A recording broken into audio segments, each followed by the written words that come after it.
Tinggal diisi aja Ya. kok nanti. Siap. Sambil nunggu, boleh diisi sambil duduk kok. Oke, dokter.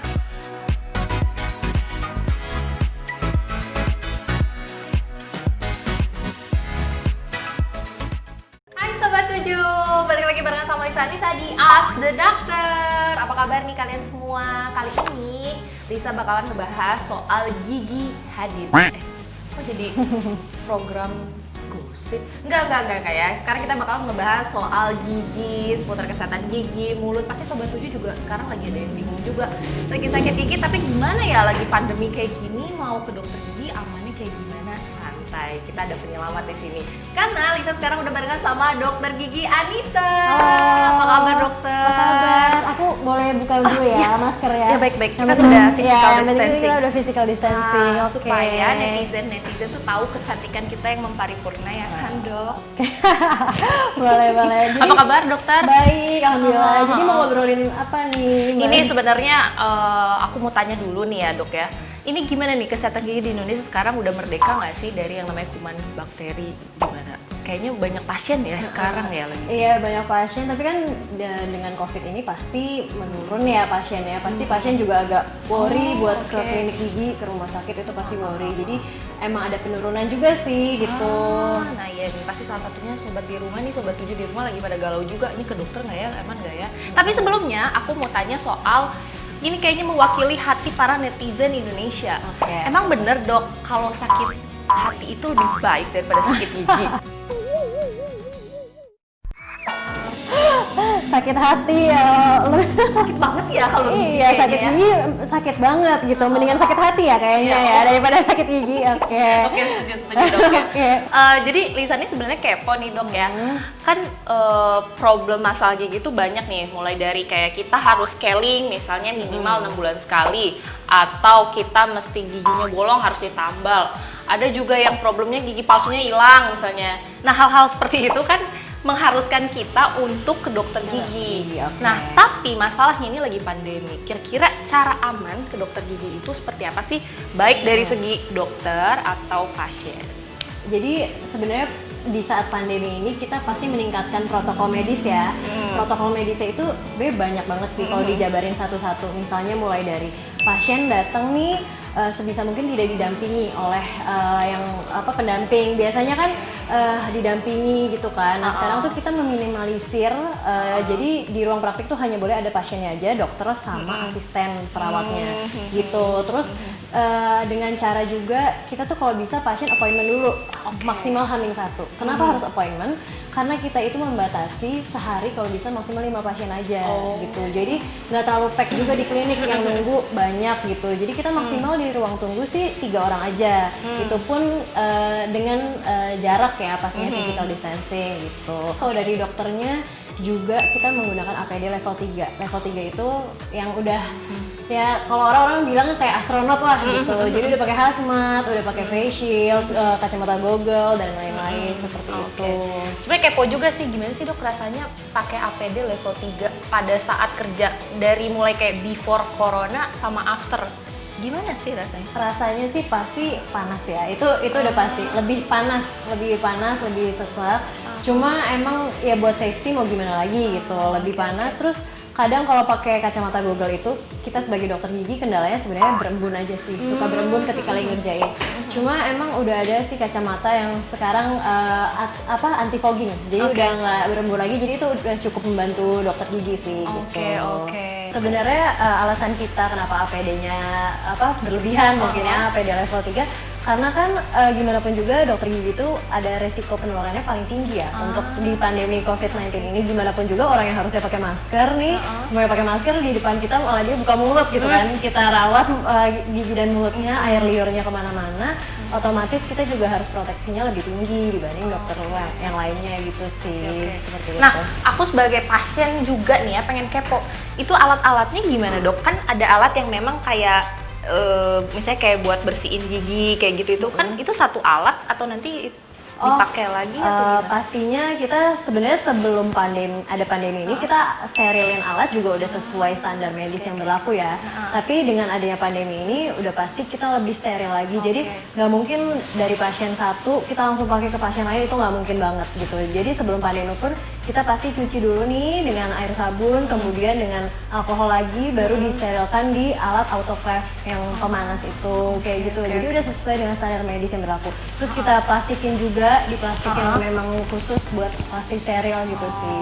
Kita juga udah pastiin karyawan kita, terus dokternya sendiri itu udah tes kesehatan juga secara berkala. Jadi apa ya, kita juga mau memastikan kalau kita tuh tenaga kerja di sini semua juga tidak ada virus COVID-19 itu gitu dengan tes kesehatan yang berkala itu.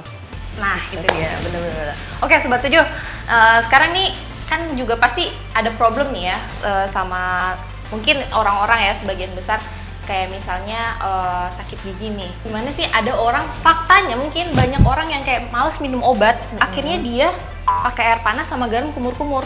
Kalau Lisa biasanya campur sambal, kecap, bakso, udah jadi makan ya, jadi bakso gitu. Jadi itu gimana? Jadi gimana dok itu yang tanpa obat-obatan, tanggapannya gimana dok? Kalau tanggapan aku untuk yang kayak air hangat campur garam itu ya, sebenarnya gini, sakit gigi itu kan macam-macam ya. Ada sakit gigi karena gigi berlubang, ada sakit gigi karena mungkin gusinya yang sakit atau bengkak.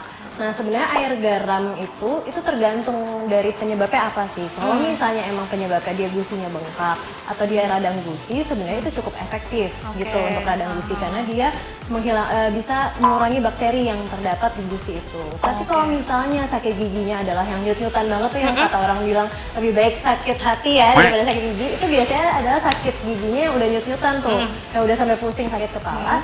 Itu kalau menggunakan air garam itu sebenarnya udah kurang efektif gitu. Itu biasanya harus minum obat dan harus langsung ke dokter gigi. Gitu. Oke, kalau lagi di tengah pandemi gini kita kan nggak tahu ya nih orang ini misalnya OTG atau apa segala macam atau dia juga takut.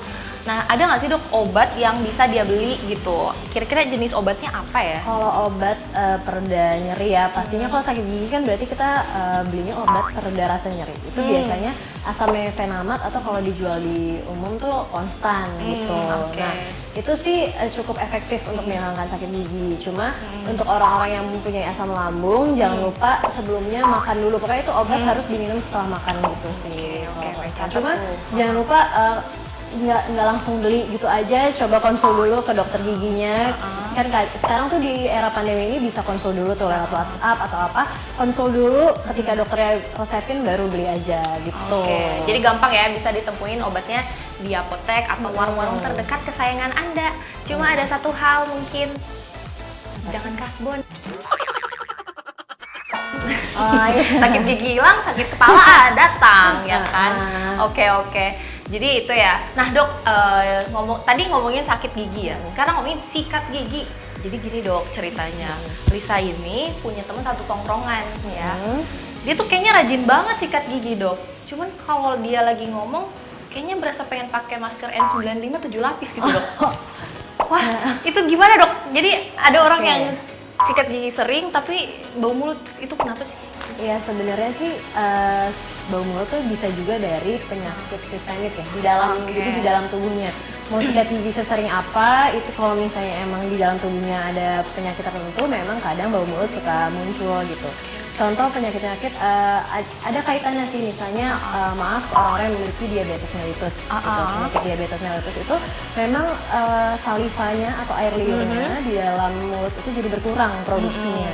Nah, otomatis karena mulutnya kering, dia jadi lebih cenderung bau mulut gitu. Terus mungkin orang-orang yang asam lambung gitu, karena mereka sering sendawa, kemudian asamnya berkumpul tuh di daerah sini ya, tenggorokan atau apa, itu juga bisa menyebabkan bau mulut gitu sih. Wah, harus dibubar itu kalau kumpul-kumpul di sini lagi PSBB.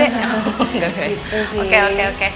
Oh gitu. Jadi sebenarnya kalau mau ngilangin bau mulut sebaiknya juga penyakit penyerta yang lainnya juga disembuhin juga ya. Disembuhin juga gitu.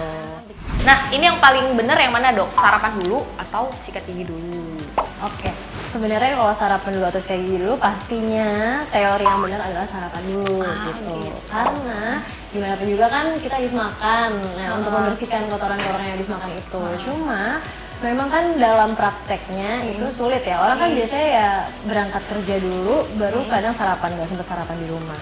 Jadi ya sebenarnya yang penting banget diterapkan adalah sikat gigi sebelum tidur sih. Jadi sebelum tidur itu jangan sampai makan apa-apa lagi, habis sikat gigi udah langsung tidur aja. Tapi kalau yang pagi memang agak sulit diterapkan, jujur aja gitu ya. Nah dok, ngomongin soal kesehatan mulut ya, sebenarnya kan sakit itu nggak cuma di gigi ya, tapi ada juga di gusi gitu kan. Nah itu ada yang namanya penyakit radang gusi. Sebenarnya Lisa juga belum pernah sih ngerasain radang gusi, cuman radang hati sering, kemerahan juga. Lagi galau ya, dari tadi disambungin terus nih ke hati ya. Oke. Jadi kalau radang gusi itu tanda-tandanya kayak gimana sih dok? Oke, untuk radang gusi itu sebenarnya tanda-tandanya nih ya, biasanya orang suka kalau sikat gigi berdarah. Oke. Itu kan banyak tuh pasien-pasien aku yang datang terus kayak, dok kenapa sih ya kalau sikat gigi suka berdarah? Nah sebenarnya itu salah satu gejala dari radang gusi. Terus yang kedua, biasanya kan gusi kita tuh warnanya lebih ke pink ya. Nah, kalau ini tuh lebih kayak kemerah, kayak ya gimana sih peradangan, jadi merah gitu. Terus selain merah dia juga agak gendut-gendut gitu. Kalau misalnya dilihat tuh kayak ada, kan biasanya gusi tuh ada runcing-runcingnya gitu ya. Ini tuh agak tumpul, gendut-gendut kayak gitu. Nah itu tanda-tanda peradangan gusi sih. Tapi yang paling gampang dilihat pokoknya kalau sikat gigi biasanya berdarah gitu. Terus ada rasa-rasa sakit gitu. Ketika mengunyah di bagian tertentu dia biasanya ada sakit gitu sih. Oh gitu. Tapi itu disebabin dari apa sih dok? Bisa kayak gitu? Kalau radang gusi itu sebenarnya bisa juga karena karang gigi yang udah banyak berkumpul. Jadi kan karang gigi itu bukan cuma dia nempel di gigi nih. Ini saya gigi, terus ini gusi. Dia bisa aja nyelip-nyelip nih di bawah gusi, lama-lama gusinya jadi radang karena karang giginya ngumpul semua di situ. Kenapa makanya gendut juga? Karena ada karang gigi nyelip-nyelip, jadi gusinya bengkak. Nah, biasanya penyebab utamanya sih itu karang gigi yang udah numpuk lama, orang nggak sadar, nggak tahu kalau itu karang gigi, jadilah radang gusi gitu. Nah itu buat ngilangin karang giginya gimana dok? Nah, karang gigi itu tidak bisa dibersihkan dengan sikat gigi. Jadi banyak banget juga pasien yang salah paham bahwa karang gigi itu bisa dibersihkan dengan sikat gigi, itu salah banget. Jadi karang gigi itu memang harus ke dokter gigi. Jadi kita harus bersihin yang namanya itu kan scaling kan, itu pembersihan karang gigi. Kita harus bersihkan dengan alat gitu. Jadi kalau misalnya cuma sekedar makanan nyelip atau apa itu bisa dengan sikat gigi. Tapi kalau udah jadi karang gigi, udah jadi yang keras tuh, itu udah nggak bisa lagi dibersihkan dengan sikat gigi. Jadi harus ke dokter gigi. Bahkan kena ombak pun tidak seperti karang di laut, akan pecah ya? Nggak bisa. Nggak bisa, benar-benar harus pakai alat buat ngilanginnya di laser atau scaling itu ya? Scaling, pakai scaler gitu. Nah kita bisa tahu itu karang gigi biasanya dia numpuknya berapa lama? Sebenarnya sih pokoknya setiap orang itu berbeda-beda ya. Kapan karang giginya bisa numpuk itu kan tergantung cara makan dia, tergantung apa yang dikonsumsi, tergantung dia mengkonsumsi teh atau kopi dan lain-lain. Ngaruh Jadi juga ya? Sebenarnya setiap orang itu beda-beda banget kapan karang giginya bisa terakumulasi. Cuma yang paling amannya saran dokter gigi itu pastinya 6 bulan sekali bersihkan karang gigi, karena biasanya 6 bulan itu pasti udah ada aja gitu. Walaupun mungkin belum banyak atau apa, tapi pasti udah ada gitu, nggak mungkin nggak ada. Aku udah 27 tahun dok, banyak dong. Oke, abis ini scaling dong berarti. Oke. Harus ya. Siap. Bentar lagi jadi museum nih. Gimana ya? Saking banyaknya. Oke dokter, tipsnya deh ini untuk menjaga kebersihan mulut gitu, gigi dan juga gusi gitu. Gimana nih? Oke, tipsnya ya. Sebenarnya yang paling simpel udah pasti sikat gigi 2 kali sehari, setelah sarapan dan sebelum tidur gitu. Itu paling simpel. Semua nggak boleh ada yang males cuma sekali sehari, harus 2 kali sehari. Terus cara sikat gigi juga harus benar gitu. Jadi percuma sikat gigi 2 kali sehari, tapi caranya nggak benar gitu, cara sikat giginya. Terus selain itu juga kontrol 6 bulan sekali ke dokter gigi. Itu penting banget karena pasien tuh suka nggak tahu kalau ternyata ada lubang gigi atau ada karang gigi gitu.